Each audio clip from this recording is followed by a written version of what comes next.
BSP विधायक उमाशंकर का बयान। आज मान्यवर काशीराम की जयंती है। आज के इस मौके पर उनके विचारों को जन जन तक पहुंचाने का संकल्प ले रहे हैं। मान्यवर जी ने समाज हित में बहुत बड़ा योगदान दिया है। विधायक उमाशंकर ने अखिलेश यादव पर कसा तंज। हमारी पार्टी नहीं बल्कि सपा ही बीजेपी की बी टीम है। सपा ने अपना जनाधार खो चुकी है। अखिलेश यादव पर बीजेपी की सरकार जांच क्यों नहीं बैठा रही है? इससे साफ जाहिर है कि सपा ही बीजेपी की बी टीम है। अब दूसरे राज्यों में अपनी जमीन तलाश रही है।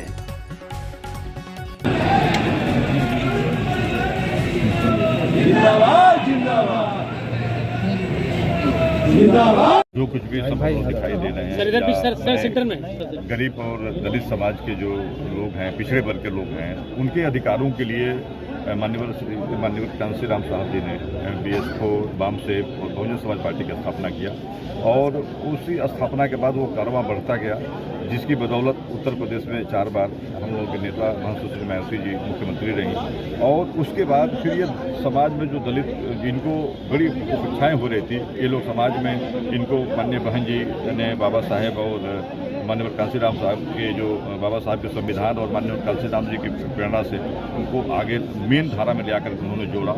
और लेकिन लगातार चूँकि हम कभी दिल्ली के सरकार में नहीं रहे, इसलिए भी बहुत सारी चीज़ें मतलब अभी रह गई है इन लोगों को करने के लिए। तो हम लोग इनके आदर्शों पे चल के जो समाज में दबे कुचले लोग हैं, जो आज भी अपने हक की लड़ाई लड़ रहे हैं, उनके लिए हम लोग बाबा इनकी मान्यवर साहब की प्रेरणा से आगे बढ़ रहे हैं। उत्तर प्रदेश में नवरात्र का अनुदान है, उसमें योगी सरकार पूजा पाठ का सप्तमी पाठ कराएगी कि लागू का अनुदान? मुझे लगता है कि ये कोई मुद्दा नहीं होना चाहिए। अगर वो, मेरा केवल ये मानना है कि वो दे रहे हैं तो एक जिला में 1 लाख रुपये से कितने मंदिरों पे इस तरह से व्यवस्था कर पाएँ।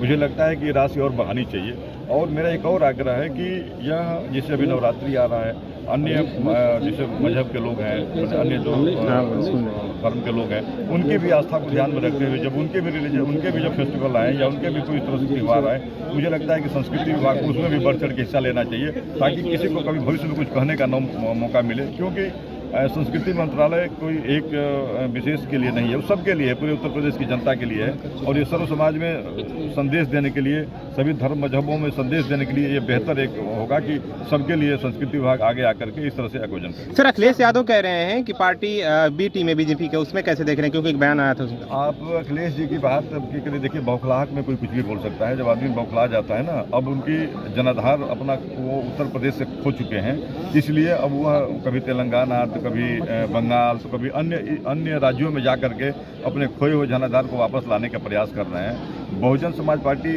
भारतीय जनता पार्टी की बी टीम नहीं है, बल्कि समाजवादी पार्टी भारतीय जनता पार्टी की बी टीम है। आप समाजवादी पार्टी के देख लीजिए, स्वामी प्रसाद मौर्य जी अनर्गल बयान दे रहे हैं और उनकी बेटी आज भी भारतीय जनता पार्टी के सांसद हैं। आदरणीय अखिलेश जी, आप बताइए 6 सालों में इनके किस कामों की भारतीय जनता पार्टी ने जांच कराई? कौन जांच करा के? उस समय तो भारतीय जनता पार्टी का था कि हम तुरंत जांच करा के जेल भेजेंगे सबको, कोई कुछ नहीं। तो ये सब मिले हुए लोग हैं। केवल इसलिए एक हवा फैलाया जा रहा है कि माइनॉरिटी बहुजन समाज पार्टी के पास न शिफ्ट होने पाए। इस लोकसभा का चुनाव आ रहा है, इस सब सारी बातों को ध्यान रख करके भारतीय जनता पार्टी ने अखिलेश जी को आगे किया है।